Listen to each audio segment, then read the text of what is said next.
இல்லை, அருமையான சாங்ஸுக்காக దేవునికి நான் நன்றி செலுத்துகிறேன். ఇంత అద్భుతమైన పాటలను బట్టి దేవునికి నేను కృతజ్ఞతలు తెలియజేస్తున్నాను.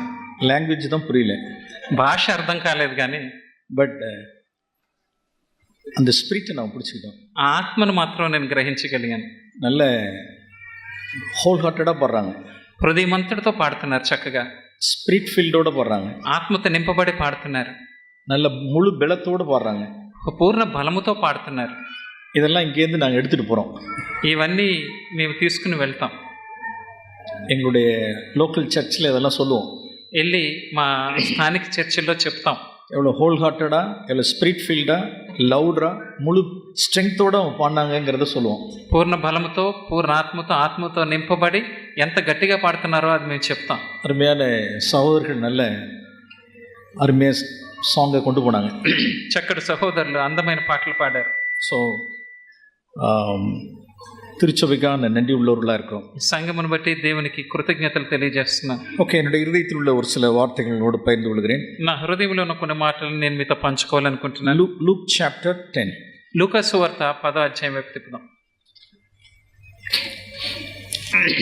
இங்கே நான் ஒரு குட் சமாரிட்டனை குறித்து நாம் வாசிக்கிறோம். ఇక్కడ మంచి సమరయుని గురించి మనం చదువుతాం.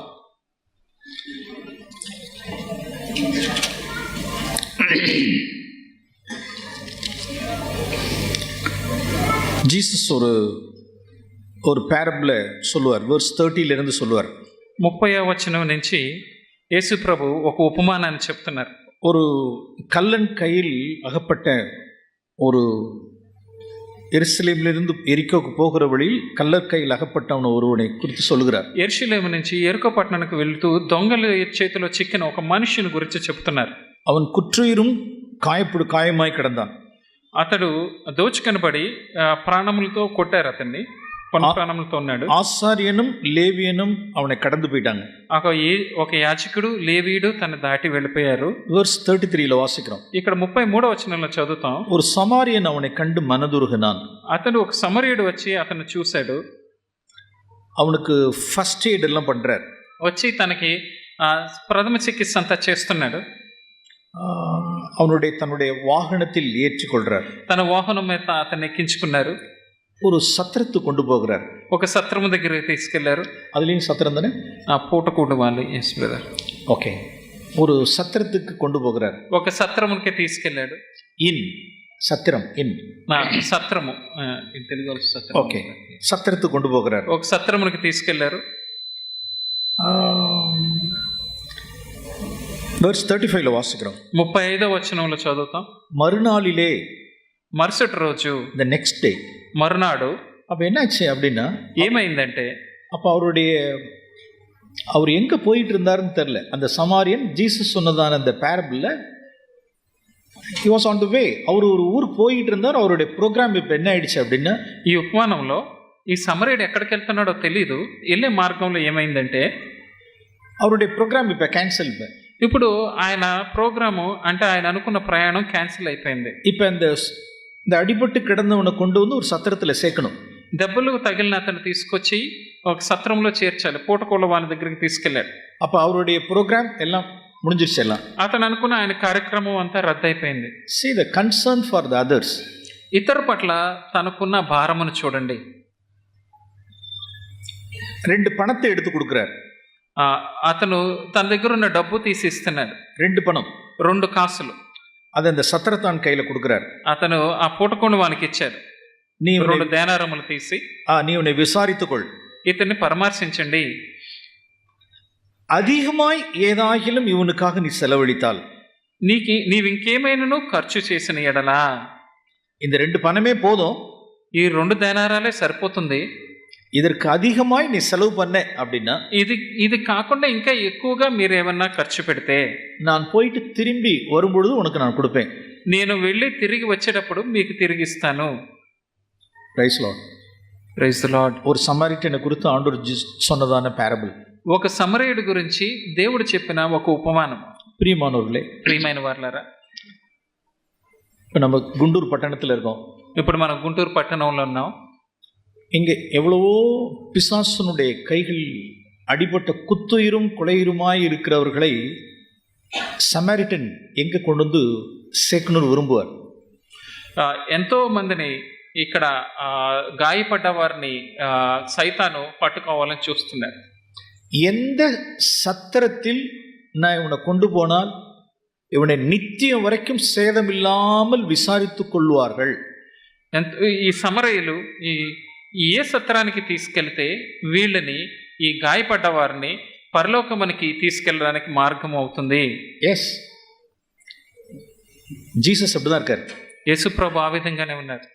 உண்மையாய் எந்த விதமான ஆதாயமும் லாபமும் தேடாதபடிக்கு, నిజముగా ఏ విధమైన లాభము ఆశించకుండా, எய்தர் மணி ஆர் ஹானர் ரெண்டுத்தையும் இச்சிக்காமல், ஆதாயம் தேடாமல், ధనమును గాని ఘనతను గాని వెదక్కుండా, அந்த இன் கீப்பர், அந்த சத்திரத்தான், அந்த இன் கீப்பர் ఆ యొక్క సత్రమును చూసుకున్నాడు. పూటకూడు వాళ్ళు எந்த சத்திரத்தில் கொண்டு போய் என்னுடைய இந்த அடிபட்டவனை, காயப்பட்டவனை கொண்டு போய் சேர்க்கலாம்.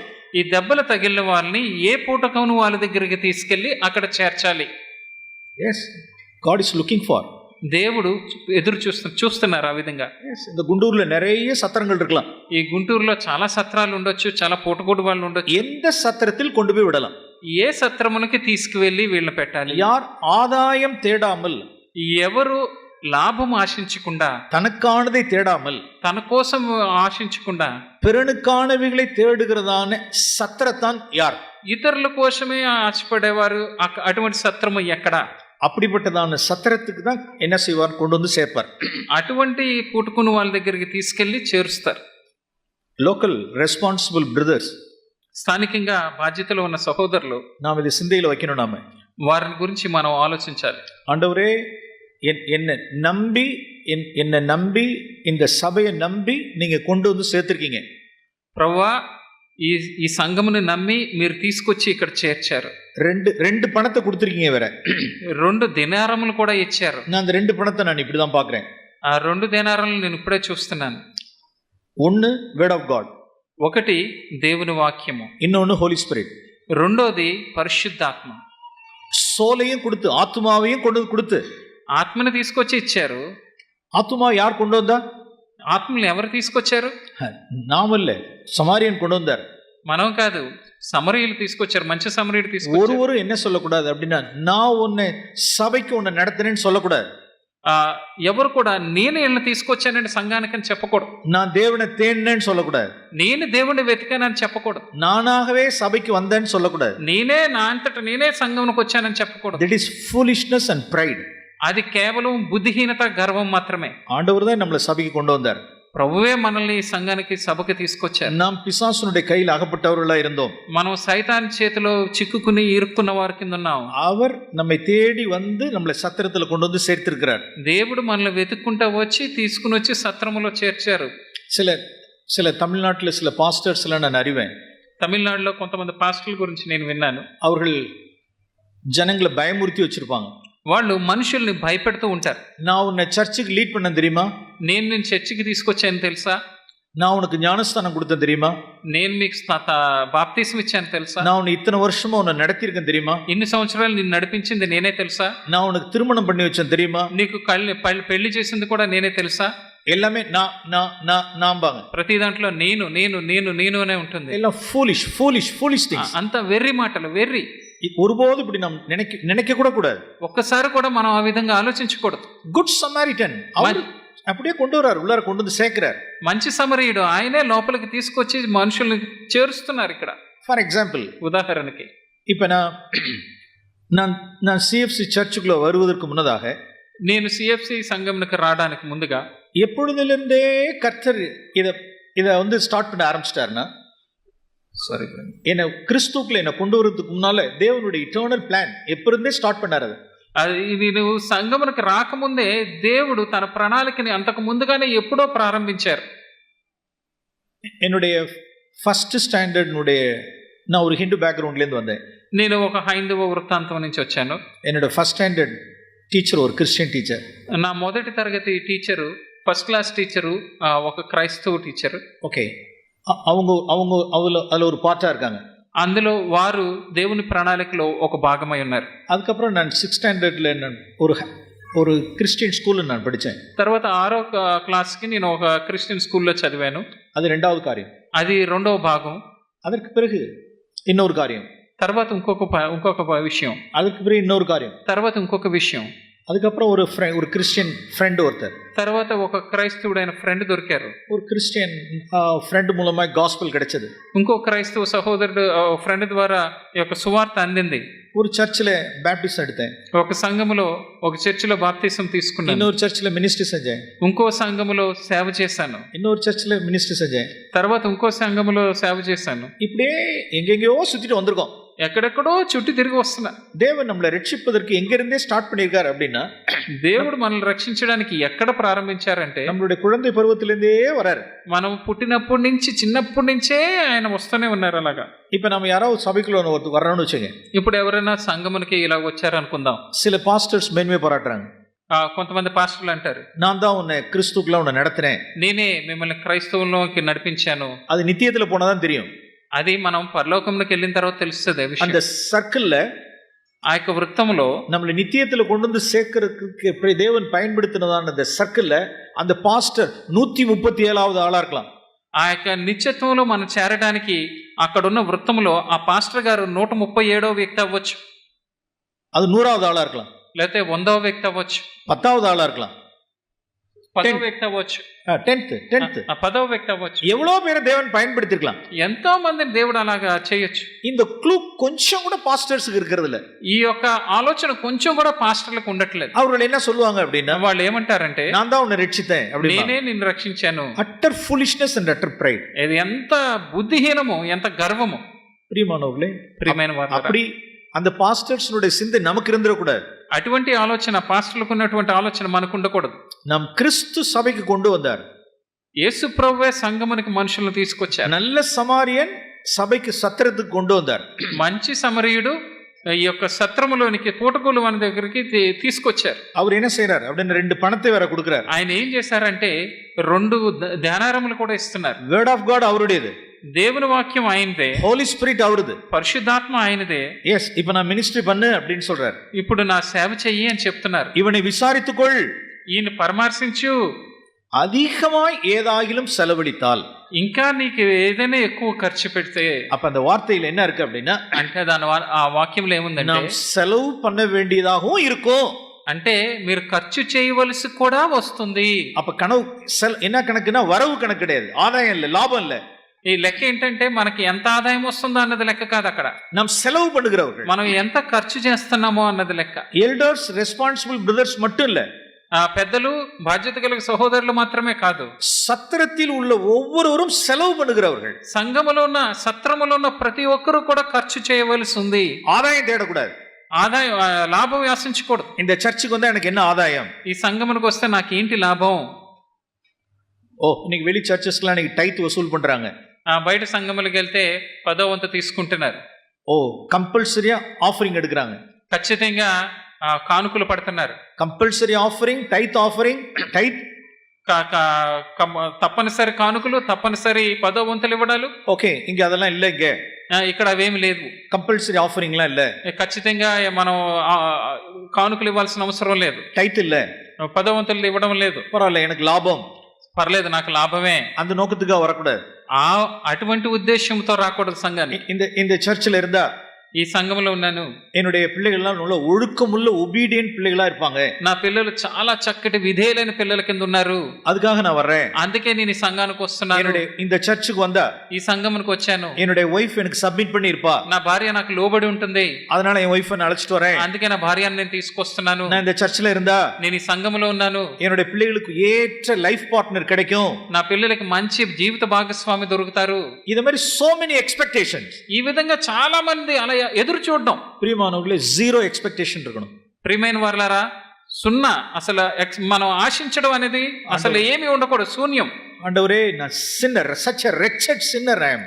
ప్రభువా, నేను దౌర్భాగ్యమైన పాపిని అని చెప్పాలి. என்னை ரட்சித்தீங்களே உமக்கு ஸ்தோத்திரம், నన్ను రక్షించారు అందుకే మీకు స్తోత్రం. குமாரனுடைய சாயலுக்கு ஒப்பாய் மாறுறதுக்காகவே ஆண்டவரே இந்த சர்ச்சில் என்ன கொண்டு வந்திருக்கீங்க. కుమారుని స్వరూప్యములోనికి మారడానికే నన్ను ఈ సంఘములోనికి తీసుకొచ్చారు. యేసు கிறிஸ்து வாழ்ந்தது போலவே வாழும்படிக்கு என்ன இந்த சர்ச்சுக்கு என்ன அழைச்சிட்டு வந்திருக்கீங்க. యేసు ప్రభువు నడిచినట్లుగా నడవడానికే నన్ను ఈ సంఘమునకు నడిపించారు. அது ஒண்ணுதான் எனக்கு லாபம். అదొక్కటే నాకు లాభం. வேற எதுவும் எனக்கு லாபம் இல்ல. ఇంకా ఏది నాకు లాభం లేదు. இந்த ஒரு லாபத்துக்காக ఈ ఒక్క లాభం కొరకు என்னுடைய லைஃப் நான் சாக்ரிஃபைஸ் பண்ணுவேன். నా జీవితం మొత్తం నేను నీకు సమర్పిస్తాను. என்னை சர்ச்சுக்கு முழுவதுமாய் நான் விற்று போடுவேன். ఈ సంఘమునికి I will sacrifice myself for this church. ఈ సంఘమునికి నేను సంపూర్ణముగా సమర్పించుకుంటాను. செலவழிப்பேன். నేను ఖర్చు పెడతాను. நான் ஸ்பெண்ட் பண்ணுவேன். నేను ఖర్చు పెడతాను. என்னுடைய நேரத்தை ஸ்பெண்ட் பண்ணுவேன். నా సమయాన్ని ఖర్చు పెడతాను. என்னுடைய ஜீவனை ஸ்பெண்ட் பண்ணுவேன். నా జీవితాన్ని ఖర్చు పెడతాను. என்னுடைய சகலத்தையும் నా సమస్తము ఖర్చు పెడతాను. பிரியமானவர்களே, ప్రియమైన వారలారా, இது கிறிஸ்துனுடைய ஆட்டிட்யூட். ఇదే క్రీస్తు యొక్క వైఖరి. நான் கிறிஸ்துனுடைய சிந்தையை கொஞ்ச நேரம் நாம் தியானிப்போம். యేసు ప్రభు యొక్క ఆలోచనలు మనం కొంచెంసేపు ధ్యానిద్దాం. இயேசு கிறிஸ்துவில் இருந்த சிந்தை அப்படின்னா சாக்ரிஃபிஷியல் அவருடைய சிந்தை.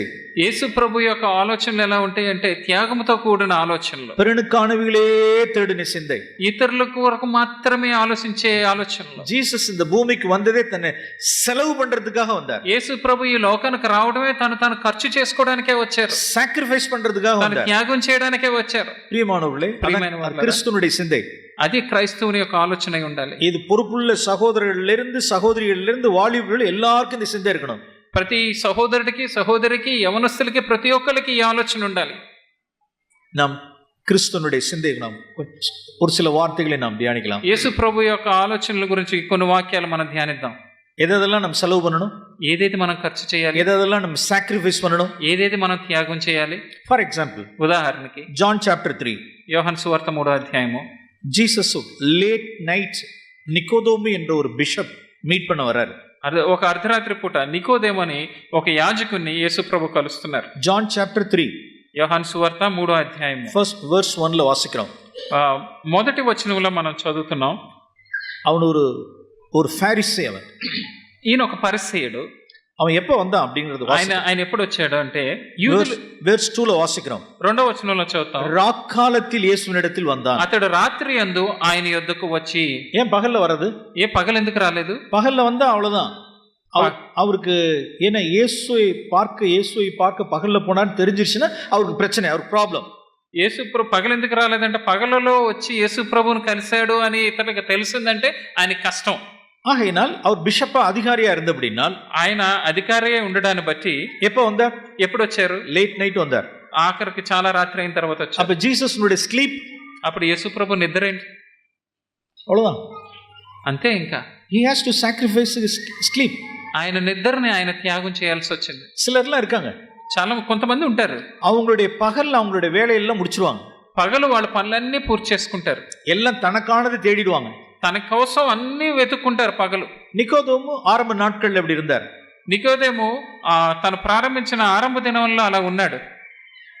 ఏదో కుழந்தைங்க సౌండ్ பண்ணி పిల్లలు గోల్ చేస్తున్నారు, గోల్ చేయకుండా చూడండి కొంచెం. ఓకే, లేట్ నైట్ல நிக்கோதேமு வந்தார். రాత్రిపూట నికోదేము వచ్చాడు తనకానది తేడి, తన కోసం వెతుక్కుంటూ. அப்ப ஜீசஸ்னுடைய வெல்ஃபேர், మరి యేసు ప్రభు యొక్క పరిస్థితి ఏంటి? நன்கு நிக்கோதேமு அறிந்திருந்தார். ஜீசஸ்க்கு இவ்வளவு லேட் நைட்டா போனா he will not get offended அப்படிங்கறத அவர் அறிந்திருந்தார். ఎంత రాత్రి వేళ వెళ్ళినా గానీ యేసు ప్రభు అభ్యంతర పడరు అని నికోదేము తెలుసుకున్నాడు. சில சமயத்தில் நமக்கு ஒரு இரிட்டேஷன் வரும். కొన్ని సమయాల్లో కొంచెం చిరాకు వస్తుంది. లేట్ నైటా நம்மள யாராவது பார்க்கிறதுக்காக வராங்கன்னு வெச்சீங்க, రాత్రిపూట మనల్ని చూడడానికి ఎవరైనా వచ్చారనుకోండి, அல்லது திடீர்னு லேட் நைட்டா ஒரு ஃபோன் கால் வருதுன்னு வெச்சீங்க, చాలా రాత్రి అయిన తర్వాత ఒక ఫోన్ కాల్ వస్తుంది. நம்மளுடைய வாய் திறந்து நம்ம சொல்ல மாட்டோம், నోరు తెరిచి మనం చెప్పం. ஃபோன் பண்ற நேரத்தை பத்தியா, ఫోన్ చేసే టైం చూసారా, வர்ற நேரத்தை பத்தியா, వచ్చే టైం చూసారా, அப்படி ஒரு பெருமூச்சு விட்டுருவோம். అలాగా ఒక నిట్టూర్పు విరుస్తాం, అలాగా ஒரு சலிப்பு அப்படி అంట, బయటకు చెప్పం, అలా అని ఒక నిట్టూర్పు. Hello brother, praise Lord. Phone తీసి hello brother praise the Lord అండి. పక్కా డుబాకు. చాలా అచ్చమైన వేషధారణ అది. వేషం தான் అదంతా ఒక వేషమే. హలో బ్రదర్, ప్రైజ్ లార్డ్, சொல்லுங்க. చెప్పండి. உள்ளர எரிச்சல், లోపలేమో చిరాకు ఉంటుంది. இப்போ we should look unto Jesus. ఇప్పుడు మనం యేసు వైపు చూడాలి. எத்தனை மணிக்கு லேட் நைட் வந்தார்? ఎంత ఎంత సమయంలో అండి? ఇది ఎప్పుడు జరుగుతుంది? రాత్రి, చాలా రాత్రి. சரி, வந்துட்டீங்க, ஏதோ சொல்ல வேண்டிய ஒரு ஆலோசனை சொல்லிட்டு போங்க பயணம், தூக்கம் வருது அப்படின்ட்டு அனுப்பிச்சுள்ள.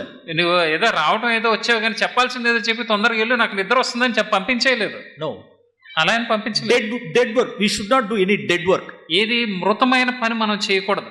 Jesus அந்த ஸ்லீப், அந்த நைட்ல அந்த ஸ்லீப்பை சாக்ரிஃபைஸ் பண்ணி he spent hours with Nicodemus. యేసు ప్రభు రాత్రి తన పోయే నిద్రని ఆయన త్యాగం చేసి కొన్ని గంటలు నికోదేముతో గడిపారు. ఇక్కడ அதனுடைய ரிசல்ட் என்ன அப்படின்னா, దాని యొక్క ఫలితం ఏంటంటే వండర్ఫుల్ చాప్టర్ జాన్ చాప్టర్ 3. అద్భుతమైన ఈ యొక్క వాక్య భాగము, అధ్యాయము యోహాను సువార్త 3వ అధ్యాయము. అది జాన్ அதை ரெக்கார்ட் பண்ணியிருக்கார். అది యోహాను దాన్ని అలాగా లిఖించారు ఇక్కడ. అది என்ன వండర్ఫుల్ చాప్టర్ జాన్ 3? అదేంటి అంత అద్భుతమైన అధ్యాయం ఇది? How to born again. తిరిగి జన్మించడం ఎలా? unless you born again you cannot enter into the kingdom of God. నువ్వు తిరిగి జన్మించకపోతే దేవునికి రాజ్యంలో ప్రవేశించలేవు. Yes, that is John 3. అదే యోహాను సువార్త 3వ అధ్యాయము. எங்க இருந்து வந்தது? ఎక్కడి నుంచి వచ్చిందండి ఇది? సాక్రిఫైస్ல இருந்து வந்தது. అది ఒక యేసు ప్రభు యొక్క త్యాగం నుంచి వచ్చింది. ఓకే, నికోదేముతో పొరుமையா இருந்து స్పెండ్ பண்ணி టైం స్పెండ్ பண்ணி నికోదేముతో అలాగా నెమ్మదిగా ఉండి గడపాల్సిన సమయం గడిపి, డిసైపుల్స్ அங்க இருந்திருப்பாங்க, అక్కడ శిష్యులు ఉంటారు, యేసు ప్రభు జాన్ அந்த இடத்துல இருந்திருப்பார், అక్కడ యోహాను ఉంటాడు. நிக்கோதேமுட்ட அவர் செலவு பண்ணி நேரத்தை எடுத்து பேசினதான அந்த காரியத்தை எல்லாம் ஜான் 3ல ரெக்கார்ட் பண்ணிட்டார். అక్కడ యోహాను ఉన్నాడు, అక్కడ నికోదేముతో గడిపిన సమయం అంతా చూసి ఆ మాటలన్నీ 3వ అధ్యాయంలో రాస్తున్నాడు. ప్రైజ్ లార్డ్, దేవునికి స్తోత్రం. ప్రియమానవులే, ప్రియమైన వారలారా, நம்மளுடைய நேரத்தை ஒருத்தர் எடுக்கும் பொழுது, మన సమయాన్ని వేరొకరు తీసుకుంటున్నప్పుడు எரிச்சல் படக்கூடாது, கோபம் சலிச்சு கொள்ளக்கூடாது, మనం చిరాకు పడకూడదు, విసుక్కోకూడదు. கிரைஸ்டனுடைய சிந்தையை பார்க்கணும். நாம் యేసు ప్రభువు వలె మనం ఆలోచించాలి. நான் எனக்கானது தேடக்கூடாது, నా కోసం నేను వెతుక్కోకూడదు. ఓకే, என்னோட స్లీప్ పోనాலும் పర్వాలే, సరే నా నిద్రపోయినా పర్లేదు. Okay. Then next John chapter 4. తర్వాత యోహాను సువార్త 4వ అధ్యాయం వైపు తిప్పుదాం. జీసస్ இப்ப பசி, பயங்கரம் நல்ல பசி நேரத்துல உட்கார்ந்திருக்காரு. యేసు ప్రభువుకి చాలా ఆకలేస్తుంది, ఆకలితో అక్కడ కూర్చుని ఉన్నారు. జాన్ చాప్టర్ 4, యోహాను సువార్త 4వ అధ్యాయం verse 4. 4వ వచనం చూద్దాం. அவர் சமாரியா நாட்டின் வழியாய் போக வேண்டியதா ఆయన இருந்தது. సమరయ మార్గమున వెళ్ళవలసి వచ్చెను. நான் கொஞ்ச நேரம் கழிச்சு ஏன் ஜீசஸ் சமாரியா வழியா போனாங்கிறதை சொல்றேன். నేను కొంతసేపు ఆగి ఎందుకు సమరయ ద్వారా వెళ్ళారో చెప్తాను. ఓకే, அவர் சமாரியா வழியா போயிட்டு இருக்கிறார். ఆయన సమరయ మార్గమున వెళ్ళవలసి వచ్చింది. verse 6ல வாசிக்கிறோம். 6వ వచనంలో మనం చదువుతాం. அதாவது நடையாய், ஜீசஸ்னுடைய எல்லாம் நடையா நடந்து போனது எல்லாம், అదంతా నడక ప్రయాణం, నడిచి వెళుతున్నారు. ఓకే. அது எத்தனை நாள் வாக் அப்படின்னா 2.5 days வாக். అది ఎన్ని రోజులు నడక అంటే 2.5 రోజులు నడక. ஜூடேயாவிலிருந்து அவர் எங்க வரணும், கலிலேயாவுக்கு வரணும்னா that is 2.5 days வாக். యూదయ నుంచి గలిలియాకి వెళ్ళాలంటే 2.5 రోజులు నడకది. వయా సమారియా, సమరయ గుండా. அவர் எப்ப வந்தாலும் சமாரியா வழியா தான் போவார். ఎప్పుడు వచ్చినా కానీ సమరయ గుండా వెళ్ళేవారు. சமாரியா லோ காஸ்ட் பீப்புள், సమరయలో తక్కువ కులం వాళ్ళు ఉంటారు. எஸ், சில பேர்லாம் அசோசியேட் பண்றதே கிடையாது. కొంతమందితో అసలు జత కూడా కలవరు. మై డియర్ ఫ్యామిలీస్, ప్రియమైన కుటుంబం, be associate with the lowly people, அப்படிதான் வாசிக்கிறோம். తక్కువ వారితో కూడా మీరు జత కలిసి ఉండండి, అదే మనం చదువుతున్నాం. జీసస్ எப்படிப்பட்டவர்களோடும் கூட இருந்தார். యేసు ప్రభు ఇలా కింద ఉన్న వారితో ఉన్నారు, పైన ఉన్న వారితో కూడా ఉన్నారు. జీసస్ నోட ஒரு நேம் ఫ్రెండ్ ఆఫ్ సిన్నర్స్. యేసు ప్రభుకి ఇచ్చిన పేరు ఏంటంటే పాపుల స్నేహితుడు. 30 years முன்னால அவருக்கு இன்னொரு நேம் இருந்தது. 30 సంవత్సరాల క్రితం ఆయనకి వేరే పేరు ఉంది. సెపరేటెడ్ ఫ్రమ్ సిన్నర్స్, ఆయన పాపుల నుంచి వేరు చేయబడిన వాడు. 3.5 yearsல அவரு சம்பாதிச்ச இன்னொரு பெயர், 3.5 సంవత్సరంలో ఆయన సంపాదించిన పేరు ఏంటంటే ఫ్రెండ్ ఆఫ్ సిన్నర్స్, పాపుల స్నేహితుడు. ரெண்டு பேரையும் நம்ம சம்பாதிக்கணும். 2 పేర్లు మనం సంపాదించుకోవాలి. జీసస్ 30 years నాజరేతులో సెపరేటెడ్ ఫ్రమ్ సిన్నర్స్. యేసు ప్రభు 30 సంవత్సరాలు నజరేతులో పాపుల నుంచి వేరుపడి ఉన్నారు. அந்த రిమైనింగ్ 3.5 years మినిస్ట్రీல ఫ్రెండ్ ఆఫ్ సిన్నర్స్. తర్వాత మిగిలిన 3.5 సంవత్సరములు పాపుల స్నేహితుల కింద ఉన్నారు. அப்பதான் அவங்களுக்கு தெரியும். ఆ విధంగా మనం వెతకాలి. సెపరేటెడ్ ఫ్రమ్ సిన్నర్ ஒருத்தவங்க கத்துக்கல அப்படின்னா ఫ్రెండ్ ఆఫ్ సిన్నర్ இருக்க முடியாது. ఇప్పుడు పాపము నుంచి వేరుగా ఉండడం అనేది మనం నేర్చుకోకపోతే పాపులకు స్నేహితులుగా ఉండడం అనేది కుదరదు. ఎస్, ఇది కైరు ఇழுக்கிற పోటీ மாதிரி, ఇది టగవార్ மாதிரி. ఇక తాడు పోటీ ఉంటుంది చూడండి, టగ్ ఆఫ్ వార్ అలాంటిది అనమాట. జీసస్ அவர்களோடு கூட மிங்கிளா இருந்தார். యేసు ప్రభు వారితో అలా కలిసిపోయి ఉన్నారు. సకేయునుடைய வீட்ல அவர் தங்கி இருந்தார். జక్కరయ్య ఇంట్లో ఆయన ఉన్నారు. சக்கேயுவே இறங்கி வா, சீக்கிரமா இறங்கி வா, உன் வீட்டுல நான் தங்க போறேன். జకరియా త్వరగా దిగిరా, నేను నీ ఇంట్లో ఉండవలసి ఉన్నది. யார் வீட்டுல தங்கி இருந்தார்? ఎవరింట్లో పడుకున్నారు అక్కడ? சின்னர் வீட்டுல இருந்தார். ఒక పాపి ఇంటికి వెళ్ళారు. எல்லாரும் முறுமுறுத்தார்கள். అందరూ సనుగుతున్నారు. எஸ், அவர் அவரோட தங்கி இருந்தார். చూడండి ఎవరింటికి వెళ్ళాడో చూడండి. இங்க யாரோட பேசிட்டு இருந்தார்? ఇక్కడ ఎవరితో మాట్లాడుతున్నారు? சமாரியா ஸ்திரியோட பேசிட்டு இருந்தார். సమరయ స్త్రీతో మాట్లాడుతున్నారు. அவளுடைய சமாரியாவுடைய ஊர்ல போய் 2 நாள் தங்கி இருந்தார். సమరయ అనే ఊరికి వెళ్ళి 2 దినములు అక్కడ ఉన్నారు. You see in verse 40, 40 వచనంలో మీరు అది చూస్తారు. John chapter 4:40. యోహాను సువార్త 4వ అధ్యాయము 40వ వచనము. Please read. ఆ సమరయులు ఆయన యొద్దకు వచ్చి తమ యొద్ద ఉండమని ఆయన వేడుకొనిరు గనుక ఆయన అక్కడ 2 దినములు ఉండెను. Yes, எங்கேயும் தங்கி இருந்தார். ఎక్కడున్నారు? లోకాస్ సమరియన్ இடத்திலும் தங்கி இருந்தார். ఆ తక్కువ కులమైన సమరయుల దగ్గర ఉన్నారు. అది அந்த పీపుల్ జూస్ నుడే பார்வைக்கு சமாரிட்டன்ஸ் லோ పీపుల్. యూదులకి సమరయులు అంటే చాలా తక్కువ వారు. జీసస్ அங்க தங்கி இருந்தார். యేసు ప్రభు అక్కడ ఉన్నారు. பாவியினுடைய வீட்டில் தங்கி இருந்தார். పాపుల దగ్గర ఉన్నారు. ஒரு क्वेश्चन, இங்க உள்ளவர்கள்ட்ட ஒரு क्वेश्चन. ఇక్కడ ఒక ప్రశ్న ఇక్కడ ఉన్న వారి దగ్గర నుంచి. பிரியமானவர்களே, யாரோட கூட உங்களுடைய அசோசியேஷன் இருக்கு? ఇప్పుడు ఒక ప్రశ్న అడుగుతున్నాను, ఎవరెవరితో మీరు కలిసి ఉంటున్నారు? வாழ்க்கையினுடைய லோ ப்ரொஃபைல், லோ ரேங்க்ல உள்ளவர்களோடு கூட நாம் மிங்கிள் ஆகிறோமா? ఆఖరి తక్కువ ర్యాంక్ వచ్చే వాళ్ళతో కూడా మనం కలిసి ఉంటున్నామా? நம்மளுடைய சர்ச்சில் நம்மளுடைய அசோசியேஷன் யாரோட கூட இருக்கு? మన సంఘములో మనం ఎవరెవరితో కలిసి ఉంటున్నాం? நாம் லோ ரேங்க்ல உள்ளவங்க, லோ ப்ரொஃபைல்ல உள்ளவங்க,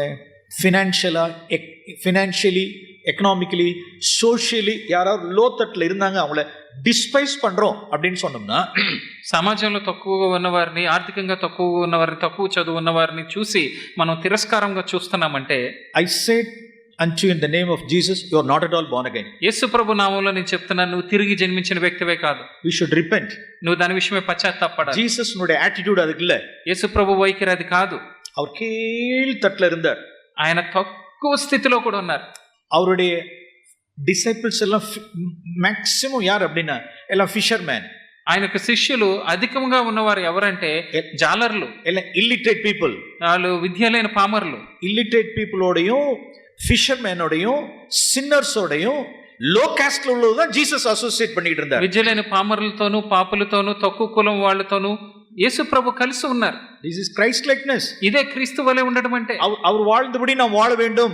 ఆయన జీవించినట్లుగా మనము జీవించాలి. அவர் நடந்தபடி நாம் நடக்க வேண்டும். ఆయన నడిచినట్లుగా మనము నడవాలి. பார்ஷியாலிட்டி இருக்க கூடாது. ఇందులో పక్షపాతం ఉండకూడదు. நம்மிடத்துல பார்ஷியாலிட்டி இருக்குமானால், మన జీవితాల్లో పక్షపాతం ఉందంటే faith zero faith தான் இருக்கும். మన విశ్వాసము 0 అని చెప్పాలి. Okay, Jesus John chapter 4. యోహాను సువార్త 4వ అధ్యాయం. அவர் எங்க verse 6ல வாசிக்கிறோம். 6వ వచనంలో మనం చదువుతాం. యేసు ప్రయాణத்தில் இளைப்படைந்தவரை பசியோடு உட்கார்ந்திருந்தார். యేసు ప్రయాణం వలన అలసి ఉన్న రీతినే ఆ బావి యొద్ద కూర్చుండెను. అక్కడ ఆకలితో ఉన్నారు. ரொம்ப ரொம்ப టైర్డ్ ஆயிடுச்சு. ఎంతో అలసిపోయారు. கிட்டத்தட்ட 2.5 days வாக். ఎందుకంటే 2.5 దినాలు నడిచారు. ஒரு கிணத்தடியில இருந்து உட்கார்ந்தார். వెళ్ళి ఒక బావి దగ్గర కూర్చున్నారు. డిసిపుల్స్ கேக்குறாங்க, శిష్యులు అడుగుతున్నారు, ஆண்டவரே நாங்க ஏதாவது சாப்பாடு வாங்கிட்டு வரோம் நாங்க. ప్రభువా మేము వెళ్ళి ఏదైనా ఆహారం కొని తీసుకురామా? ஓகே, அவர்கள் போஜனம் வாங்குறதுக்காக ஒரு பக்கத்துல ஒரு ஊருக்கு போயிருந்தாங்க. సరే, భోజనం తీసుకురావడానికి పక్కన ఊరికి ఎక్కడికో వెళ్ళారు. ஜீசஸ் அவர்களோட உட்கார்ந்திருந்தார். యేసు ప్రభు అక్కడ అలా కూర్చుని ఉన్నారు. தனிமையா உட்கார்ந்துட்டு இருந்தப்ப சமாரியா ஸ்திரீ வரா. ఒక్కరే అక్కడ కూర్చున్నారు. అప్పుడు సమరయ స్త్రీ వస్తుంది. ஆண்டவருடைய சத்தத்தை கேட்டார். యేసు ప్రభు రావడం, శబ్దం విన్నారు. Spend time with her. అప్పుడు దేవుడు మాట్లాడుతున్నారు, కొంచెం సమయం ఆవిడతో గడుపు. Speak to her. ఆవిడతో మాట్లాడు. లార్డ్, ప్రభువా, Father, what should I speak to her? తండ్రి, నేను ఆవిడతో ఏం మాట్లాడాలి? ఓకే, దాహத்துக்கு தா அப்படின்னு ஸ்டார்ட் பண்ணார். దాహమునికి నీళ్ళు ఇమ్మని స్టార్ట్ చేయి. அப்படியே స్టార్ట్ பண்ணிட்டார். అలాగే ప్రారంభించారు. Praise Lord. Praise Lord. She got saved. ఆవిడ రక్షింపబడింది. இப்ப பசி எல்லாம் போயிடுச்சு. ఇప్పుడు ఆకలంతా పోయింది. பசியா இருந்தார். ఆకలితోనే ఉన్నారు. இப்ப பசி போயிடுச்சு. ఇప్పుడు ఆకలి పోయింది. டயர்டா இருந்தார். చాలా అలసిపోయి ఉన్నారు. நான் பசியா இருக்கேன், நான் டயர்டா இருக்கேங்கிறதெல்லாம் மேட்டர் கிடையாது. నేను అలసిపోయి ఉన్నాను, ఆకలితో ఉన్నాను అనేది ఒక సమస్య కాదు. அவ்வளவுதான், போயிடுச்சு. అంతే, అది పోయింది. பசி சாப்பிட்டே முடிச்சிட்டார். ఆయన భోజనమే ముగించారు. ఇంకా அந்த டயர்டா இருக்கும் பொழுது, see verse 6ல 6వ వచనంలో ఆయన అలిసి ఉన్నప్పుడు அந்த பாடி டயர்ட்னஸ்ல, ఆ యొక్క శరీరము అలసటలో, அந்த பசியில ఆ యొక్క ఆకలిలో ஃபாதர்ட்டேந்து ஒரு சத்தம் கேக்குது, తండ్రి దగ్గర నుంచి ఒక శబ్దం వినపడుతుంది, ஸ்பெண்ட் டைம் வித் ஹர். ఆవిడతో సమయం గడుపు. Praise the Lord. Praise the Lord. அதிலிருந்து விளைந்த ரிசல்ட் என்ன அப்படின்னா, అందులోంచి వచ్చిన ఫలితం ఏంటంటే ஜான் சாப்டர் 4 னுடைய வண்டர்ஃபுல் ட்ரூத், ட்ரூ வர்ஷிப் அப்படின்ட்டு. యోహాను సువార్త 4వ అధ్యాయంలో ఇవ్వబడిన అద్భుతమైన సత్యము, నిజమైన ఆరాధన. பிரியமானவர்களே, அநேக சூழ்நிலைகள்ல நாம் வேதத்தை இப்படி விரித்து வாசிச்சு வெளிச்சம் கேட்டோம்னா தேவன் நம்மகிட்ட சமயத்துல வெளிச்சம் கிடைக்காது. అనేక సందర్భాల్లో మన వాక్యాన్ని అలా చదివి అలా పెడితే మనకి వెలుగు కలగదు. when we serve others, మనము ఇతరులు సేవించినప్పుడు, நாம் எப்பெல்லாம் பிறனுக்கானவிலை தேடி நாம் டயத்தை ஸ்பெண்ட் பண்றோமோ, ఎప్పుడైతే నేను అలాగే ఇతరులు వెతికి సమయాన్ని గడుపుతున్నానో, நம்ம సాక్రిఫైస్ பண்ணி பிறனுக்கானவிலை நாம் தேடும் பொழுது, నన్ను నేను త్యాగం చేసి ఇతరులు వెతికినప్పుడు we can get light. అప్పుడు మనకి వెలుగు కలుగుతుంది. தேவனுடைய சத்தத்தை நாம் கேட்க முடியும். దేవుని శబ్దం మనం వినడానికి అవుతుంది. அதிலிருந்து வந்த ரிசல்ட் என்ன அப்படின்னா ஜான் சாப்டர் 4. అందులోంచి వచ్చే ఫలితం ఏంటంటే యోహాను సువార్త 4వ అధ్యాయం. ట్రూ వర్షిపర్స్ యారుங்கிறது ఆండ్రూ జాన్ 4 లో சொல்றாரு. నిజమైన ఆరాధన చేసే వాళ్ళు ఎవరనేది యోహాను సువార్త 4వ అధ్యాయంలో చెప్తున్నారు. జాన్ అది రికార్డ్ பண்ணி வச்சிட்டார். యోహాను అది లిఖించి ఉంచారు. see his sacrifice. ఆయన త్యాగం చూడండి. பிறனுக்கானவிலே தேடிக்கொண்டிருந்தார். ఇతరుల కోసం మాత్రమే వెతకడం. அப்ப பசி, అప్పుడు ఆకలి, அவ்வளவுதான், பசி எல்லாம் போயிடுச்சு. ఆకలి అంతా పోయింది అంతే. ఇంకా శిష్యులు కేக்குறாங்க verse 33 ல. శిష్యులు అడుగుతున్నారు 33వ వచనంలో. Please read. శిష్యులు ఆయన భుజించుటకు ఎవడైనా నేమైనా తెచ్చినేమో అని ఒకరితో ఒకరు చెప్పుకునేను. That is in 32. Okay, please read. 31లో ఉందండి. ఈలోక శిష్యులు బోధకుడా భోజనము చేయమని ఆయన్ని వేడుకొనిరి. అందుకైన భుజించుటకు మీకు తెలియని ఆహారము నాకు ఉన్నదని వారితో చెప్పగా, பிதாவுடைய சித்தம் செய்வதே எனக்கு மெய் போஜனம்.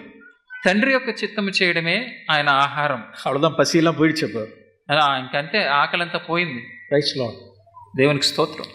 attitude of Jesus. యేసు ప్రభు యొక్క వైఖరి, பிறனுக்கானவைகளை தேடுகிற சிந்தை, ఇతరుల కోసం మాత్రమే వెతికే ఆలోచన. Okay, mark chapter 6. మార్కు సువార్త 6వ అధ్యాయం వైపు తిప్పుదాం. Here we see the spirit of Jesus. ఇక్కడ యేసు ప్రభు యొక్క ఆత్మను మనం చూస్తున్నాం. Mark chapter 6. మార్కు సువార్త 6వ అధ్యాయము 31 లో వాసికరం. 31వ వచనంలో మనం చదువుతాం. అప్పుడు ఆయన మీరు ఏకాంతముగా అరణ్య ప్రదేశమునకు వచ్చి కొంచెం సేపు అలసట తీర్చుకొనుడని చెప్పాను. சற்று இளைப்பாறும்படி போவோம் வாருங்கள் அப்படின்னார். కొంచెం సమయము అలసట తీర్చుకొనుడి అని చెప్పాను. See, Jesus நம்மை போல ஒரு மாம்ச ரத்தம் உடையவராய் இருந்தார். యేసు ప్రభు మనవలే రక్త మాంసాలు కలిగిన వారికైనా ఉన్నారు. அவருக்கு ஒரு சற்று நேரம் இளைப்பாறுதல் தேவைப்பட்டுச்சு. ఆయనకు కొంచెం సేపు విశ్రాంతి అవసరమైంది. ஆகையினால யாரும் ஜனங்கள் இல்லாதபடிக்கு இருக்கத்தக்கன்னு வனாந்திரமான ஒரு இடத்துக்கு போகணும்னு போயிட்டார். అందుకని ఎవరు మనుషులు లేని ఏకాంతముగా ఉండే ఒక అరణ్య ప్రదేశానికి వెళ్ళారు. verse 32 లో వాసికరం. 32లో మనం చదువుతాం. కాగా వారు దోణి ఎక్కి అరణ్య ప్రదేశమునికి ఏకాంతముగా వెళ్ళిరి.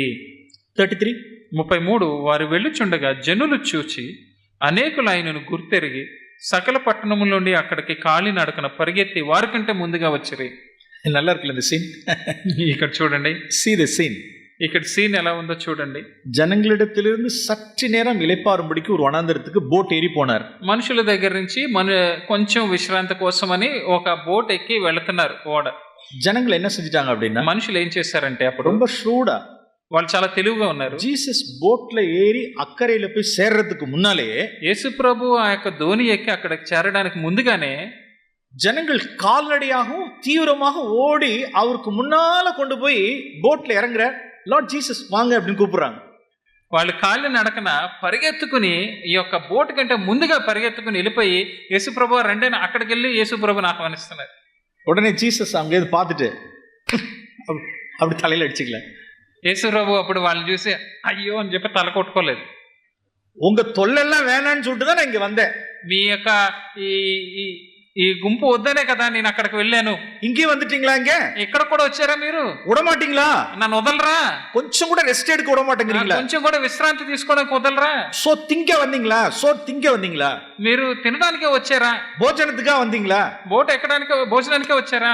தலையில அடிச்சுக்கல. ఇలా తల బాదుకుంటున్నారు. క్రైస్ట్ లైక్నెస్, క్రీస్తు వలె ఉండడం అంటే.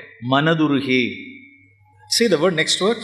తర్వాత చూడండి, See గనుక 34.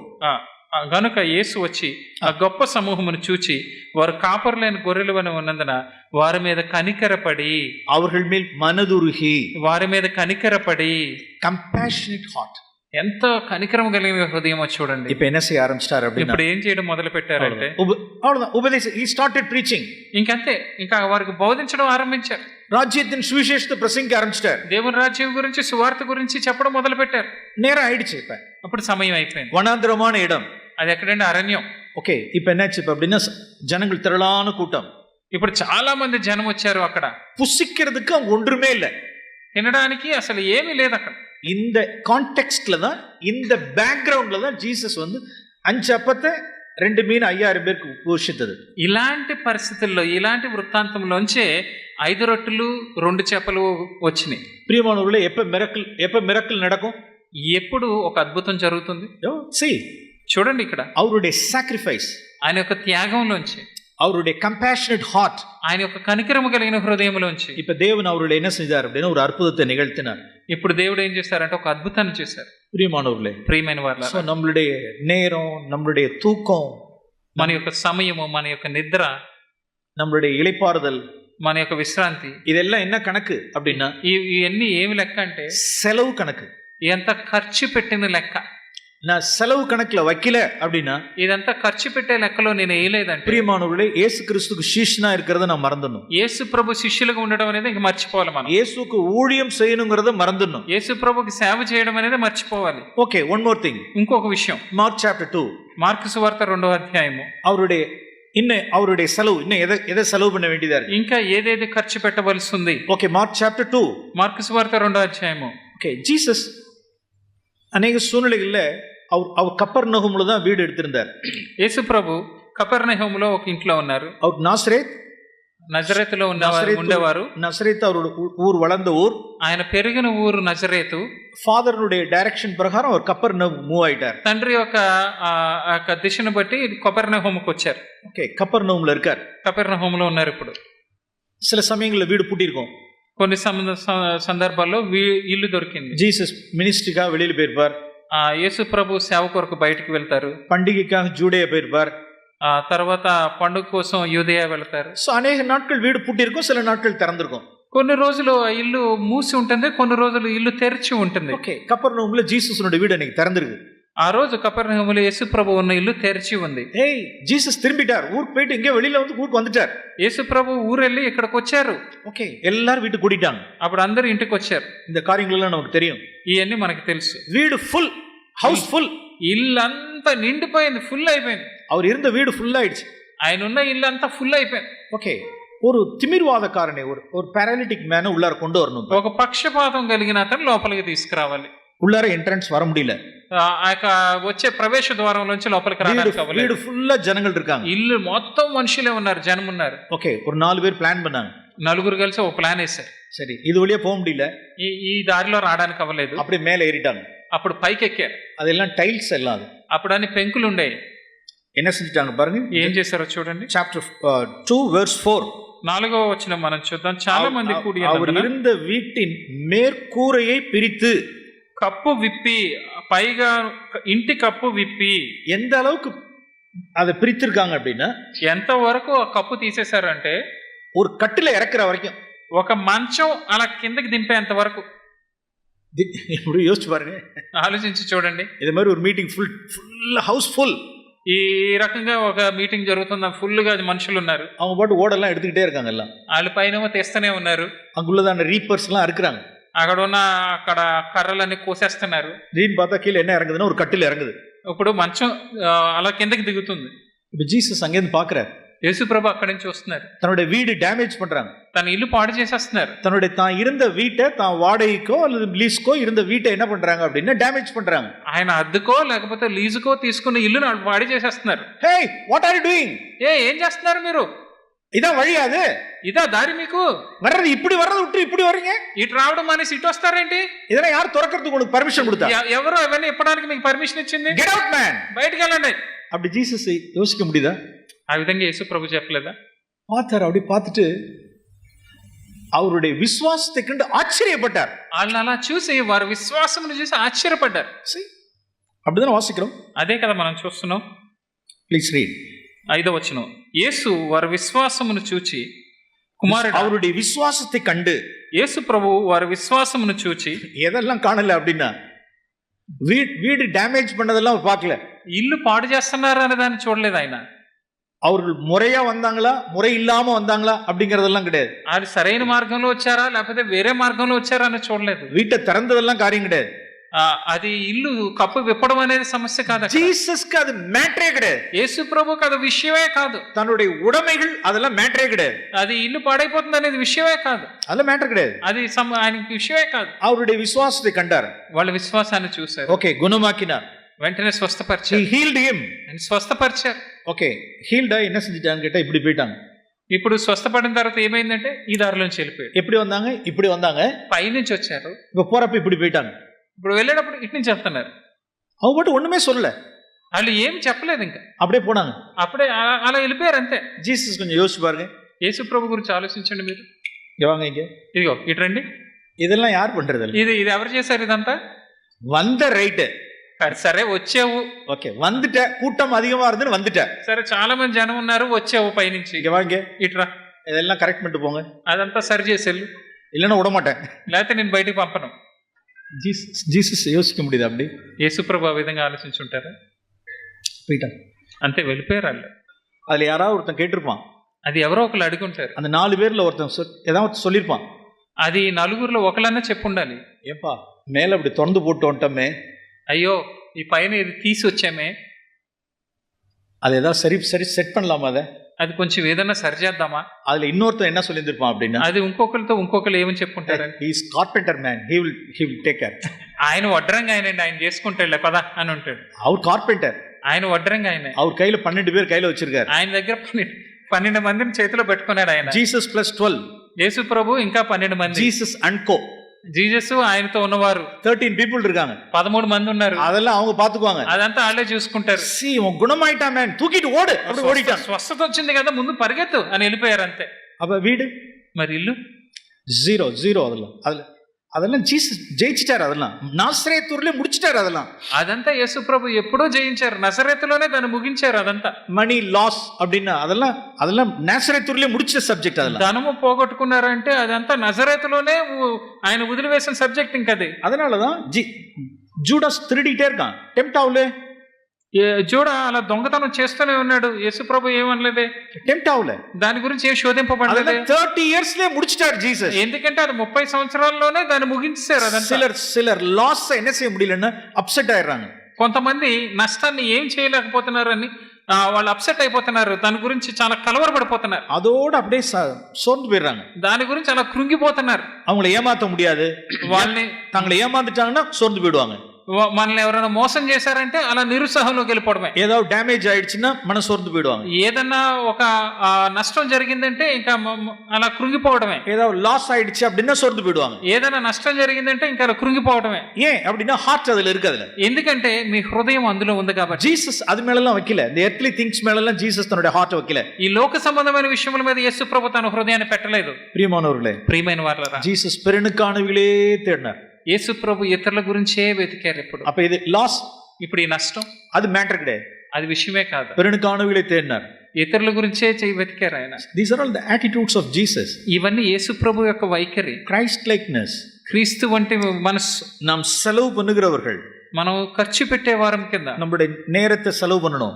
మన సమయాన్ని ఖర్చు పెట్టాలి. நம்மளுடைய தூக்கம், சாப்பாடு, ரெஸ்ட் எல்லாத்தையும் சாக்ரிஃபைஸ் பண்ணணும். మన యొక్క నిద్ర, ఆహారము, విశ్రాంతి అన్నీ మనం త్యాగం చేయాలి. நம்மளுடைய சரீரத்தை நாம் சாக்ரிஃபைஸ் பண்ணணும். మన శరీరాన్ని మనం సమర్పించుకోవాలి. நம்மளுடைய உடைமைகளை, நம்மளுடைய థింగ్స్ எல்லாம் சாக்ரிஃபைஸ் பண்ணணும். మనకున్న వస్తువులన్నీ కూడా మనం అర్పించే వారి కింద ఉండాలి. Matthew chapter 15. మత్తయి సువార్త 15వ అధ్యాయము. Matthew chapter 15. మత్తయి సువార్త 15వ అధ్యాయము. கிட்டத்தட்ட 60 to 80 kilometers జీసస్ நடந்தார் பாருங்க. ఇక్కడ 60 నుంచి 80 కిలోమీటర్లు యేసు ప్రభు నడిచారు చూడండి. Matthew chapter 15 verse 21. 15వ అధ్యాయం 21వ వచనం. ஃபாதர் அவர் சுயமாய் ஒன்று செஞ்சதே கிடையாது. జీసస్ சுயமாய் ஒன்றை செஞ்சதில்லை. యేసు ప్రభు తన సొంతగా తన కోసం ఎప్పుడు ఏమీ చేయలేదు. பிதா சொல்லிதான் எது இருந்தாலும் செய்வார். తండ్రి చెబితేనే ఏదైనా చేస్తారు. இப்ப ஜீசஸ் பிதாண்டத்துல ஒரு கமாண்ட் வருது. ఇప్పుడు యేసు ప్రభువుకి తండ్రి దగ్గర నుంచి ఒక ఆజ్ఞ వస్తుంది. நீ புறப்பட்டு தீரு சீதோன் பட்டணத்துக்கு పో அப்படிங்கறார். నువ్వు బయలుదేరి తూరు సీదోను ప్రాంతానికి వెళ్ళు అని చెప్తున్నారు. తానా పోలే, ఆయన అనంతటికి ఆయన వెళ్ళలేదు. హోలీ స్పిరిట్ నుడే ప్రాంప్టింగ్, పరిశుద్ధాత్మ యొక్క ప్రేరేపణ, நல்ல அவருடைய சத்தத்தை கேட்கிறார். ఆ శబ్దం విన్నారు. ఓకే, గో టు టైర్ సీడోన్ పகுதிக்கு పో சொல்றார். ఇప్పుడు తూరు సీదోను ప్రాంతానికి వెళ్ళమని చెప్తున్నారు. கிட்டத்தட்ட ஒரு 60-80 కిలోమీటర్స్ போறார். దగ్గర దగ్గర 80 కిలోమీటర్లు వెళ్తున్నారు. వర్స్ 22లో 22లో ప్లీజ్ రీడ్. ఇదిగో యేసు అక్కడ నుండి బయలుదేరి తూరు సీదోను ప్రాంతములకు వెళ్ళగా, ఇదిగో ఆ ప్రాంతముల నుండి కానాను స్త్రీ ఒకటి వచ్చి, ప్రభువా, దావీదు కుమారుడా, నన్ను కరుణింపుము, నా కుమార్తె దయ్యము పట్టి బహు బాధపడుచున్నదని కేకలు వేసెను. అందుకే ఆయన ఆమెతో ఒక మాట అయినా చెప్పలేదు. అప్పుడు ఆయన శిష్యులు వచ్చి, ఈమె మన వెంబడి వచ్చి కేకలు వేయుచున్నది కనుక ఈమెను పంపివేయమని. ఓకే, இந்த సంభవంలో நமக்கு தெரியும். ఈ యొక్క సందర్భం అంతా మనకు తెలుసు. ఓకే, జీసస్ హీల్ பண்ணார். యేసు ప్రభు స్వస్థపరిచారు. அந்த கானானி ஸ்திரீனுடைய மகள் சுஸ்தமாக்கப்பட்டாள்.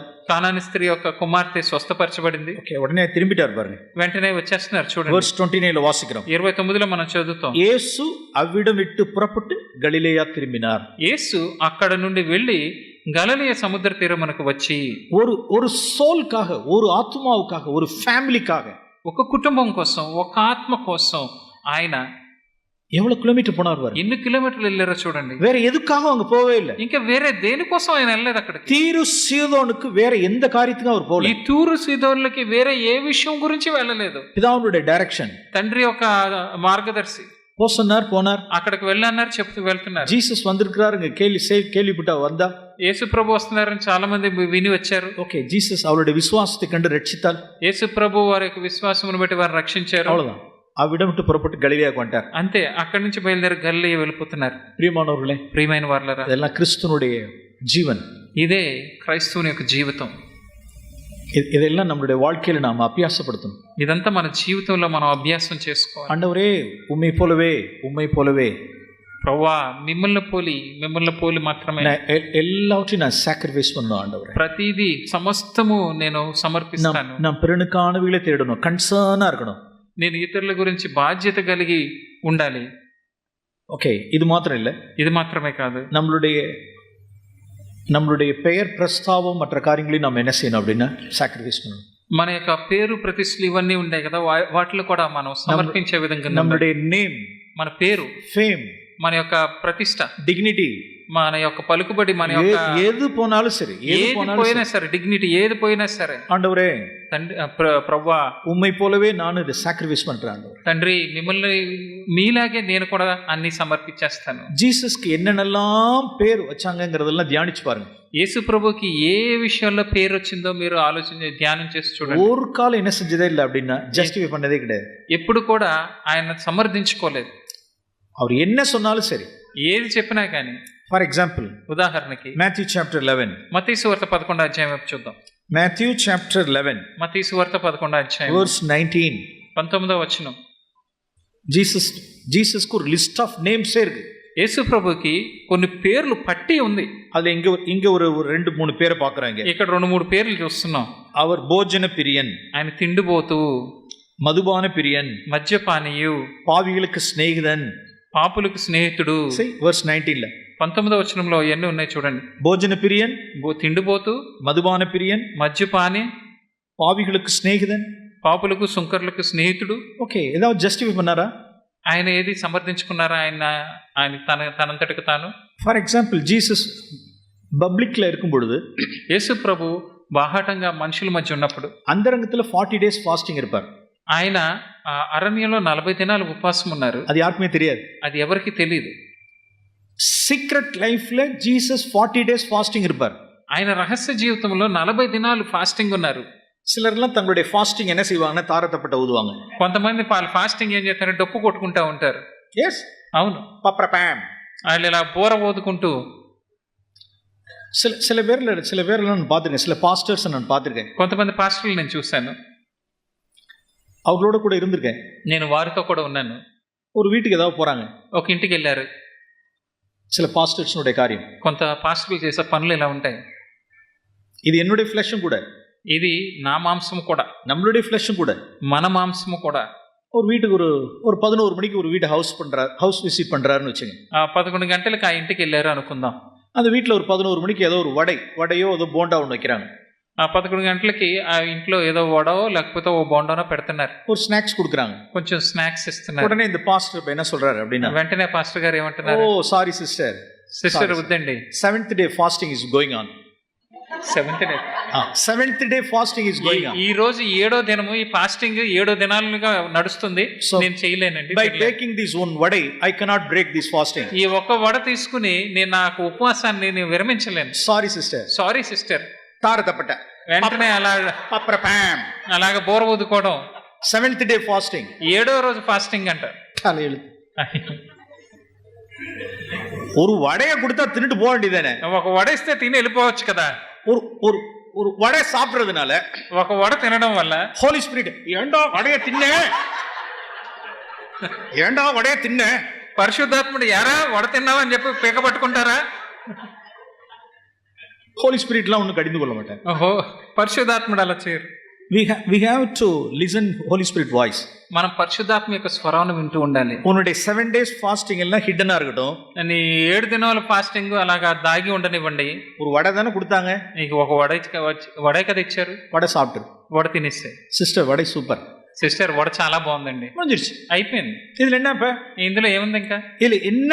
இதுல என்ன டிஃபைல் ஆயிரும் நம்ம? ఇందులో ఏది అపవిత్రం అయిపోద్దో చెప్పండి. 7 days fasting இருக்கேன்னு காண்பிக்கிற ஸ்பிரிட் ఇది 7 దినాలుగా నేను ఫాస్టింగ్ చేస్తానని చూపించుకునే ఆత్మ. జీసస్ కింద நம்ம கத்துக்கணும். యేసు ప్రభు దగ్గర నుంచి మనం నేర్చుకోవాలి. జీసస్ 40 days fasting hidden ஆ இருக்கும். యేసు ప్రభు 40 దినాలు ఫాస్టింగ్ రహస్యంగా చేశారు. யாராவது ஒன்னு கொடுக்குறாங்கன்னு வெச்சுங்களேன், ఎవరైనా ఏదైనా ఇచ్చారు అనుకోండి, ஒரு பிரியாணி జీసస్க்கு బిర్యానీ సర్వ్ பண்றாங்க, యేసు ప్రభుకి బిర్యానీ పెడుతున్నారు అక్కడ, அப்படியே வந்துகிட்டே இருக்கு, అందరూ అలా వస్తున్నారు. Biryani first serving, first plate వాங்கி சாப்பிட்டார், ఫస్ట్ ప్లేట్ తీసుకుని తిన్నారు. ఓకే, అప్పుడు ఆ తర్వాత we have excess biryani, ఇంకా బిర్యానీ మిగిలి ఉందండి. so now we are having the second serving. తర్వాత రెండోసారి కూడా అందరికి ఓకే, వడ్డిస్తున్నారు. జీసస్ வருது, యేసు ప్రభు దగ్గరికి వచ్చారు. உடனே ఓకే எல்லாருக்கும் இருக்கா, எல்லாம் கேட்டுப்பார், అందరూ తిన్నారా అని అడిగారు. we have enough please, కావాల్సినంత ఉందండి, ఇంకా ఎక్కువ ఉంది అన్నారు. ఓకే, జీసస్ సెకండ్ సర్వింగ్ రెండోది ప్లేట్ వాங்கி சாப்பிடுறாரு. రెండో ప్లేట్ కూడా యేసు ప్రభు తీసుకుని తిన్నారు. ఫారిసీస్ పాతిட்டே இருந்தான், పరిశీలి ఇలా కళ్ళు పెద్దగా చేసుకొని చూస్తారు, పాతిட்டே இருந்தான், ఇలా పెద్దగా పెట్టి సెకండ్ ప్లేట్, రెండో ప్లేటా, ఫాల్ట్ ఫైండర్స్, ఇలా తప్పులు కనుక్కోవడానికి వెతికేవాళ్ళు. இப்ப థర్డ్ రౌండ్ வருது, இப்ப తర్వాత 3వ రౌండ్ వస్తుంది. జీసస్ థర్డ్ రౌండ్ வாங்கிட்டார், యేసు ప్రభు 3వ రౌండ్ లో కూడా తీసుకుని తిన్నారు. அவ்வளவுதான் போச்சு, ఇంకంతే, వాళ్ళకి అయిపోయింది. இப்ப பேர் குத்திட்டாங்க, இப்ப వెంటనే పేరు గుద్దేశారు. ఇంకా గ్లట్టన్ அப்படின்னு குத்திட்டாங்க, తిండిపోతూ, గ్లట్టన్ తిండిపోతూ. நீ என்ன வேணாலும் சொல்லுமே, నువ్వు ఏది కావాలంటే అది చెప్పుకో. திராட்சை ரசம் வருதுன்னு வச்சுங்க, திராட்சை ரசம் వైన్ வருது, ఇప్పుడు ద్రాక్ష రసం వస్తుంది. ఫస్ట్ కప్, ఫస్ట్ కప్పు తీసుకున్నారు, ఓకే వాங்கி குடிச்சிட்டார், మొదటి కప్పు తాగేశారు. సెకండ్ కప్ வருது, రెండో కప్పు వచ్చింది. சும்மா బావులలా నో அப்படிலாம் கிடையாது, నో వద్దండి వద్దండి వద్దండి అని చెప్పకుండా, எல்லாருக்கும் இருக்கா, అందరికీ ఉందా, ఓకే ప్లీజ్ అప్పుడు ఇవ్వండి, థ్యాంక్ యూ, తాగారు, థ్యాంక్ యూ అని. సెకండ్ కప్, రెండో కప్పు తాగారు. థర్డ్ కప్, 3వ కప్పు వచ్చింది. ఓకే పేరు కుదిటాం, వెంటనే మళ్ళీ పేరు గుద్దేసి మధుపాన ప్రియన్, మధుపానీయుడు. జీసస్ என்ன செய்யல அப்படின்னா, యేసు ప్రభు ఏం చేయలేదంటే జస్టిఫై பண்ணவே மாட்டார், సమర్థించుకోనే లేదు, నేను కాదు అని ఏం కాదు. நீ என்ன வேணாலும் சொல்லுமே, నీకు ఏది కావాలంటే అది చెప్పుకో, எதை வேணாலும் சொல்லுங்க, ఏది కావాలంటే అది చెప్పుకో. என்ன డ్రంకార్డ్ சொன்னாலும் சரி, నేను తాగుబోతని చెప్పినా, என்ன గ్లట్టన్ சொன்னாலும் சரி, నేను తిండిపోతని చెప్పినా, அதெல்லாம் எனக்கு மேட்டரே கிடையாது, అది నాకు విషయమే కాదు. I live before my father's eyes, నేను నా తండ్రి కళ్ళ ముందు జీవిస్తున్నాను. என்னுடைய ஃபாஸ்டிங் எங்க இருக்குன்னா ஃபாதருடைய முன்னிலையில இருக்கு. నా యొక్క ఉపవాసం ఎక్కడుందంటే తండ్రి యొక్క చిత్తములో ఉంది, తండ్రి యొక్క కనుదృష్టిలో ఉంది. இதெல்லாம் ஜீசஸ்னுடைய ஆட்டிடியூட்ஸ், ఇది యేసు ప్రభు యొక్క వైఖరి. அப்ப அவருடைய எதையும் அவர் இழக்க வேண்டியதா இருந்துச்சு அப்படின்னா, அவருடைய நேம், ஃபேம் எல்லாம், ఆయన పేరు, ఆయనకున్న ప్రఖ్యాతులు అన్నీ ఆయన ఇవ్వాల్సి వచ్చేస్తుంది, కోల్పోవాల్సి వచ్చింది. இந்த வேதத்துல ప్రియమైన వారి ఈ వాక్యంలో క్రైస్ట్ లైక్నెస్ நாம் அதிகமாய் நாம் பார்க்கணும். క్రీస్తు వలె ఉండడానికి గురించి ఎక్కువగా మనం చదవాలి. எவ்வளவுக்கு எவ்வளவாய் அவருடைய க்ளோரியை நாம் பார்க்கிறோமோ, ఎంత ఎక్కువగా ఆయన మహిమను మనం చూస్తామో, அப்பதான் நம்ம என்ன செய்ய முடியும் அப்படின்னா, அவரை போல நம்ம மாற முடியும். అప్పుడు ఆయన వలె మనం మారుతాం. హోలీ స్పిరిట్, పరిశుద్ధాత్ముడు, அவருடைய primary ministry of the holy spirit, ఆయన యొక్క ప్రాథమికమైన సేవ ఏంటంటే పరిశుద్ధాత్ముడు యొక్క సేవ. అకార్డింగ్ టు 2 Corinthians chapter 3, రెండో కొరింథీయులకు రాసిన పత్రిక 3వ అధ్యాయం ప్రకారం హోలీ స్పిరిట్ నుడే ప్రైమరీ మినిస్ట్రీ ప్రాథమికమైన పరిశుద్ధాత్మ యొక్క సేవ ఏంటంటే జీసస్ నుడే గ్లోரியை காண்பிக்கிறது. యేసు ప్రభు యొక్క మహిమను చూపించడం, அந்த గ్లోరీக்கு ஒப்பாக நம்மளை ట్రాన్స్ఫార్మ్ பண்றது. ఆ యొక్క మహిమను ప్రకారముగా మనల్ని రూపాంతరపరచడం. Praise the Lord. Praise the Lord. So let us all మనందరము be filled with the holy spirit. పరిశుద్ధాత్మతో నింపబడి ఉందాం. அவர் வரும் பொழுது ఆయన వచ్చినప్పుడు குமாரனுடைய மகிமையை நமக்கு காண்பிப்பார். కుమారు యొక్క మహిమను మనకు చూపిస్తారు. సో నేను జస్ట్ 1-2 కార్యங்களை தான் அப்படி காண்பிச்சேன். నేను ఒక విషయములు మాత్రమే మీకు చూపించాను. జీసస్ నుడే గ్లోరీ, యేసు ప్రభు యొక్క మహిమ இந்த 4 గాస్పెల్ல இருக்கு. ఇక 4 సువార్తల్లో ఉంది. கர்த்தர் நமக்கு வெளிச்சம் கொடுப்பாராக. దేవుడు మనకు వెలుగునిచ్చును గాక. సో இந்த நாட்களுக்காக நான் நன்றி செலுத்துகிறோம். ఈ దినముల కొరకు నేను దేవునికి వందనాలు చెల్లిస్తున్నాను. உள்ளதானே அநேக சபைகளை விசாரிக்கிறதுக்கும் பார்க்கிறதுக்கும் கர்த்தர் தந்தருளின இந்த வாய்ப்புக்காக நன்றி செலுத்துகிறோம். మిమ్మల్ని అందరూ చూడడానికి, మీ అందరితో మాట్లాడడానికి దేవుడు నాకు ఇచ్చిన అవకాశం బట్టి దేవునికి కృతజ్ఞతలు இங்குள்ள చెల్లిస్తున్నాను. திருச்சபைகளை விசாரிப்பதற்கு தேவன் ஏற்படுத்தின அருமையான உத்தமமான மனத்தாழ்மையான சௌர் வின்சென்ட்காய் தேவனை ஸ்தோத்திரிக்கிறேன். మీ అందరికీ చూసుకోవడానికి, పర్యవేక్షించడానికి దేవుడిచ్చిన దీనుడైన దైవ సేవకుడు విన్సెంట్ గారిని బట్టి దేవునికి వందనాలు చెల్లిస్తున్నాను. ஒரு பக்கம் ఒక పక్కన వెల్లూరులో విఐటిలో మినిస్ట్రీ பண்ற, వెల్లూరు విఐటి జాబ్ ஒரு பக்கம் జాబ్, ఒక పక్కన ఉద్యోగం చేస్తున్నారు, ஒரு பக்கம் ఫ్యామిలీ, ఒక పక్కన కుటుంబం, ஒரு பக்கம் தமிழ்நாட்டில் உள்ள மினிஸ்ட்ரிஸ், ఒక పక్కన తమిళనాడులో ఉన్న సేవా పరిచర్య. he is overseeing many places in Tamil Nadu. తమిళనాడులో చాలా ప్రాంతంలో ఆయన పర్యవేక్షిస్తున్నారు. In addition to that, God has given such burden to visit these churches in Andhra. దానికి తోడుగా ఈ చర్చిలు, ఆంధ్రాలోని చర్చిలను కూడా దర్శించడానికి వారికి భారాన్ని దేవుడిచ్చారు. This is God's love. ఇది దేవుని యొక్క ప్రేమ. தேவன் நாமே மகிமைப்படுவாராக. దేవుడు దాన్ని మహింపరచుగా. இங்குள்ளதான ஸ்தல சபைகள், ఈ విధమైన స్థలంలో பாதாளத்தின் வாசல்கள் மேற்கொள்ளாத ஸ்தல சபைகளாய் கட்டப்படட்டும். ఇది பாதாளத்தின் gates of hell should not prevail. ఈ పాతాళం యొక్క ద్వారములు దాని ముందు నిలబడకూడదు. நம்மளுடைய சத்திரம், நம்மளுடைய இன், మన యొక్క పూటకూల యొక్క సత్రము ఇది. உள்ளே வருகிறவர்கள் ஜீசஸ் பார்க்கணும். లోపలికి వచ్చే వాళ్ళు యేసు ప్రభు యొక్క మహిమను చూడాలి, క్రైస్ట్ లైక్నెస్ பார்க்கணும், క్రీస్తు వంటి జీవితాలు చూడాలి. దేవుని నామం మహిమపడువారాக. దేవుని నామం మహింపరచబడును గాక. Let's pray. ప్రార్థన చేసుకుందాం. పరిశుద్ధ పితావే, పరిశుద్ధుడైన తండ్రి, ఆంధ్రాவில் நீ எழுப்பியிருக்கிறதானே உம்முடைய திருச்சபைகளுக்காக ஸ்தோத்திரம். ఆంధ్రాలో మీరు ఏర్పరచుకుంటున్న, లేపుకుంటున్న ఈ సంఘముల కొరకు మేము వందనములు చెల్లిస్తున్నాము. ஒவ்வொரு சத்திரத்துக்கும் நீ ஏற்படுத்தினதான இந்த இன் கீపర్స్காக స్తోత్రిக்கிறோம். ఈ ప్రతి ఒక్క స్థలములో, సత్రముల్లో నీ ఉంచిన ఈ పూటకోలు వాని కొరకు మిమ్మల్ని స్తుతించుకుంటున్నాము. యేసువే, உம்முடைய சிந்தையை தரித்துக் கொள்ளட்டும். యేసు ప్రభువా, మీ ఆలోచనలు వారు కలిగి ఉండడానికి సహాయం చేయండి. உம்மை போல சாக்ரிஃபிஷியல் ஸ்பிரிட்டா இருக்கட்டும். మిమ్మల్ని పోలి త్యాగముతో ఉన్న ఆత్మను వారికి దయచేయండి. பிறனுக்கானவைகளை தேடட்டும். ఇతరుల కొరకు మాత్రమే వెతికే பிறனுக்கானவைகளை தேடுகிற ஆண்டவரே, பவுலுடைய ஆவியை, திமோத்தினுடைய ஆவியை தந்தருள்வீராக. ఇతరుల కోసం మాత్రమే వెతికే పౌలు యొక్క ఆత్మ, తిమోతి యొక్క ఆత్మను దయచేయండి. பரிசுத்த ஆவியினால் அபிஷேகிப்பீராக. పరిశుద్ధాత్మ యొక్క అభిషేకము ద్వారా பாதாளத்தின் வாசல்கள் மேற்கொள்ளாது இருப்பதாக. పాతాళపు యొక్క ద్వారములు నిలబడకుండా நீர் விரும்புகிற அந்யோன்ய ஐக்கியம், சமாதானம் சபைகளில் பெருக்கட்டும் ஆண்டவரே. నీవిచ్చే ఐక్యము, అన్యోన్య సహవాసము సంఘములో పెరిగినట్లుగా చేయండి. தீர்க்க தரிசன வரங்களினால், ஊழிய வரங்களினால் சபையை நிரப்புவீராக. ஊழிய வரங்களில் ఈ యొక్క సేవ చేసే ఆత్మ, యేసుவின் நாமத்தில் ஜெபிக்கிறோம் பிதாவே. యేసు నామములో ప్రార్థన చేస్తున్నాము తండ్రి. ఆమేన్. ఆమేన్.